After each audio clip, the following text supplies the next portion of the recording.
ایمان کا تقاضا یہ ہے کہ ہم اپنی نفسانی خواہشات کو بھی قربان کریں، جس طرح اللہ کے لیے قربانی بجا لا رہے، عام دنوں سے زیادہ مہنگا جانور خرید کر قربان کر رہے ہیں اللہ کو راضی کرنے کے لیے، اپنی آخرت کو بنانے کے لیے۔ فرمایا کہ ہمیں اپنی نفسانی خواہشات کو بھی اس طرح قربان کرنا ہے۔ جب نفسانی خواہشات بھی اللہ کے لیے قربان ہوں گی تو یہاں پر پھر ایمان کی تکمیل ہوتی ہے۔ فرمایا کہ جو اپنے رب کا خوف اپنے دل میں رکھتا ہے اور اپنی خواہشات کو کنٹرول رکھتا ہے فَإِنَّ الْجَنَّةَ هِيَ الْمَأْوَىٰ، اللہ جنت میں ان کا ٹھکانہ بنا دیتے ہیں، جنت کو ان پر لازم کر دیتے ہیں۔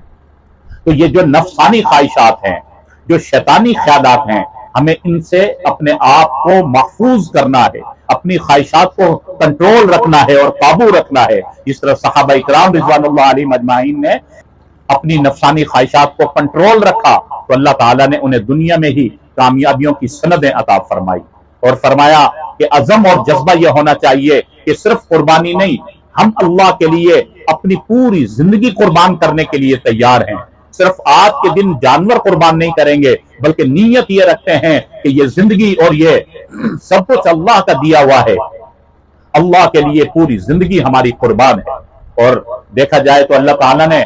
دنیا میں ہمیں بھیجا ہی اسی مقصد کے لیے ہے کہ اس دنیا کے عارضی زندگی کو اللہ کے لیے قربان کر دو، اللہ کی مان کر اپنی زندگی گزار لو، تو پھر آخرت کی جو زندگی آئے گی، جو کبھی نہ ختم ہونے والی زندگی، اللہ اس کو تمہارے لیے کامیاب بنا دیں گے، اور ہمیشہ ہمیشہ کی فلاح اور سرخروئی اللہ تمہیں عطا فرما دیں گے۔ تو یہ مختصر سی زندگی کو رب چاہی زندگی بنا لیں، آخرت کی زندگی ہماری من چاہی زندگی بن جائے گی۔ اور اگر دنیا کی زندگی میں دنیائی خواہشات کے پیچھے ہم چلتے رہیں گے تو آخرت میں پھر ہمارے لیے تکلیف کا سامنا ہوگا۔